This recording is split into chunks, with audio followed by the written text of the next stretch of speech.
সমাজ মাধ্যমে আগ্নেয়াস্ত্র হাতে ছবি ভাইরাল হওয়ার পর থেকেই গা ঢাকা দিয়েছিলেন মালদার শামসী কলেজের প্রাক্তন তৃণমূল ছাত্র পরিষদ টিএমসিপি ইউনিট সভাপতি শেখ রিয়াজুল, বয়স 29 বছর। অবশেষে গোপন সূত্রে খবরের ভিত্তিতে অভিযান চালিয়ে তাকে গ্রেপ্তার করল রতুয়া থানার পুলিশ। পুলিশ সূত্রে জানা গিয়েছে, সোমবার রাতে রতুয়া থানার বাহারাল শাহাপুর গ্রামে নিজের বাড়ি থেকে শেখ রিয়াজুলকে গ্রেপ্তার করা হয়। এর আগে অস্ত্র হাতে তার ছবি সমাজ মাধ্যমে ছড়িয়ে পড়তেই রাজনৈতিক মহলে ব্যাপক চাঞ্চল্যের সৃষ্টি হয়েছে।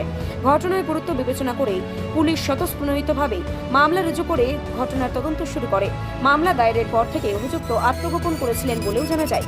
দীর্ঘ তল্লাশির পর সোমবার রাতে গোপন সূত্রে তার অবস্থানের খবর পেয়ে বাহারাল শাহাপুরে অভিযান চালানো হয়। রতুয়া থানার পুলিশ চালায়, সেখান থেকেই তাকে গ্রেপ্তার করে থানায় নিয়ে আসা হয়। মঙ্গলবার ধৃত শেখ রিয়াজুলকে চাচল মহকুমা আদালতে পেশ করা হয়। তদন্তের স্বার্থে তাকে 7 দিনের পুলিশ হেফাজতের আবেদন জানায় পুলিশ। ভাইরাল ছবিতে ব্যবহৃত অস্ত্রের উৎস, বৈধতা এবং ঘটনার নেপথ্যে অন্য কেউ জড়িত রয়েছে কিনা তা খতিয়ে দেখছে পুলিশ।